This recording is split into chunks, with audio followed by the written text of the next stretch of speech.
Good evening, visitors. Welcome to the Australian War Memorial's Last Post ceremony. My name is Robert Adams, and joining us this evening from the Royal Australian Air Force is Squadron Leader Samuel Crawley. 2026 marks 125 years of dedicated service by the Australian Army and its predecessors. Today, we remember and pay tribute to Private Neville Dudley Keath. As always, we welcome the veterans who have served, those that are still serving, and the families that love and support them. The live stream of this ceremony is made possible by the Returned and Services League of Australia and the RSL and Services Clubs Association. We welcome members who are watching the broadcast of this ceremony across Australia. During this evening's ceremony, wreaths will be laid at the base of the pool of reflection by visitors to the memorial.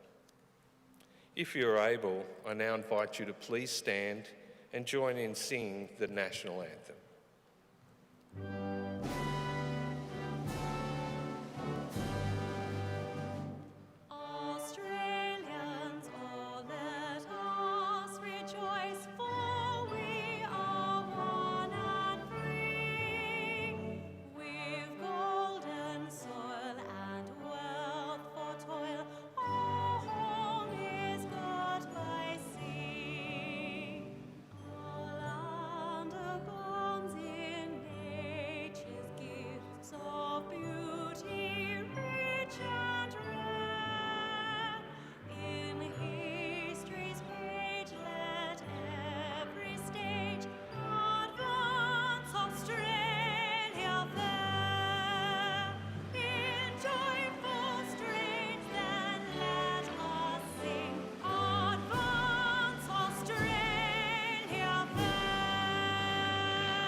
For those visitors who are able to do so, you may now be seated. The Australian War Memorial was the vision of Charles Bean, Australia's First World War official historian. Bean landed with the Australian troops on Gallipoli and stayed with them at the front through to the end of the war. The idea of this national memorial and museum came to him at Pozières, France, in the depths of the bloody fighting of 1916. Bean's idea was that this would be a place where families and friends could mourn loved ones buried in faraway places. It would also be a place that could help all Australians understand what these men and women had endured and what they had done for us. Bean's vision, to which we remain true, is best expressed as inscribed in the entrance to the memorial's galleries. Here is their spirit in the heart of the land they loved, and here we guard the record which they themselves made. Tonight we will read the story behind just one of those on the Roll of Honour, which lists the names of more than 103,000 men and women who have given their lives for us in war or on operations over more than a century. But first we present a lament, Flowers of the Forest. Wreaths or floral tributes will now be laid at the base of the pool of reflection.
Today we remember and pay tribute to Private Neville Dudley Keath.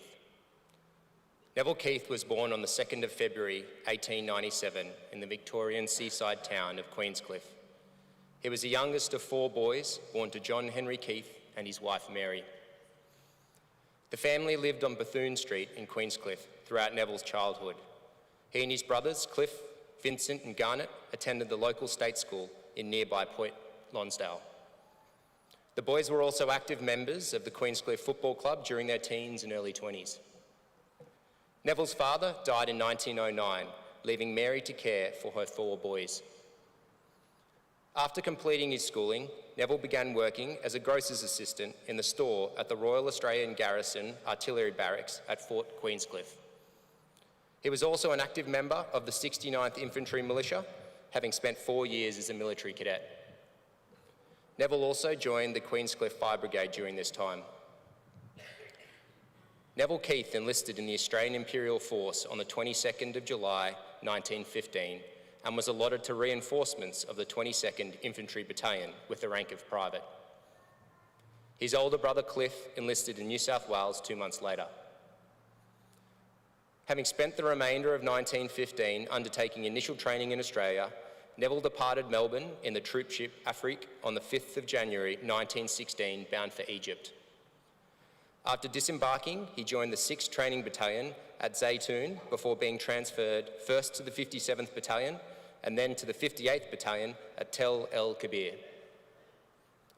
Neville and the remainder of the 58th Battalion departed Egypt in mid-June 1916, arriving in France later that month. Less than a month later, the battalion was embroiled in its first major battle on the Western Front at Fromelles, providing carrying parties and a reserve force. The battle was a disaster, and the 58th Battalion suffered casualties equal to almost a third of its strength. Despite these grievous losses, it continued to man the front in the Fromelles sector for a further 2 months. Neville survived his introduction to trench warfare unscathed. His brother Cliff, however, was not so lucky. Having arrived in France in March 1916, he was declared missing in action on the 5th of August after the 20th Battalion's fight around Pozières. A court of inquiry would later confirm that he had been killed in action. Neville remained with the 58th Battalion through the bitter winter of 1916 and 1917, as it participated in the advance following the German retreat to the Hindenburg Line in early 1917, and as it defended gains made during the Second Battle of Bullecourt in May. Neville wrote home frequently, updating his family on the countryside and interactions with familiar faces from back home in Queenscliff. In August, Neville was granted 2 weeks furlough in London before returning to the 58th Battalion in Belgium and northern France for another cold winter. In February, Neville was temporarily detached for duty to the 10th Corps School. While there, he was charged with drunkenness and fined 7 days as a punishment. He returned to the 58th Battalion in late February, before again being detached for duty in early April, this time to the 15th Australian Infantry Brigade headquarters at Corby. The headquarters moved on the 11th of April in order to oversee the brigade's involvement in the upcoming counterattack at Villers-Bretonneux. At 10:30 on the 28th of April, the brigade headquarters was shelled by enemy heavy artillery based at Marcel Cave, 12 kilometres away. A high-velocity shell directly hit one of the outbuildings, which housed the batman for the headquarters. 3 men were killed as a result of the shelling and another man wounded. Among those killed was Private Neville Dudley Keath. He was 21 years old. His remains were buried at Douar Communal Cemetery Extension in France. Following the war, an Imperial War Graves headstone was erected over his grave, bearing the personal inscription selected by his grieving mother. "Sleep on, my beloved son, and take thy rest, mother." His name is also listed on the Roll of Honour on my right, among almost 62,000 Australians who died while serving in the First World War. His photograph is displayed today beside the pool of reflection. This is but one of many stories of service and sacrifice told here at the Australian War Memorial. We now remember Private Neville Dudley Keath who gave his life for us, for our freedom, and in the hope of a better world.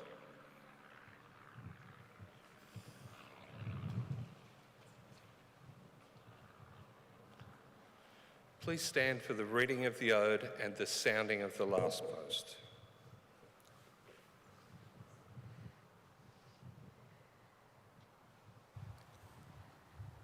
They shall grow not old, as we that are left grow old. Age shall not weary them, nor the years condemn. At the going down of the sun, and in the morning, we will remember them. We will remember them.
Lest we forget. We leave you this evening with the words of the memorial's founder, Charles Bean. Many a man lying out there at Pozières or in the low scrub at Gallipoli, with his poor, tired senses barely working through the fever of his brain, has thought in his last moments, well, it's over. But in Australia, they will be proud of this. Ladies and gentlemen, girls and boys, that concludes the last post ceremony. On behalf of the director, staff and volunteers, thank you for visiting the Australian War Memorial today. We wish you all a very pleasant evening.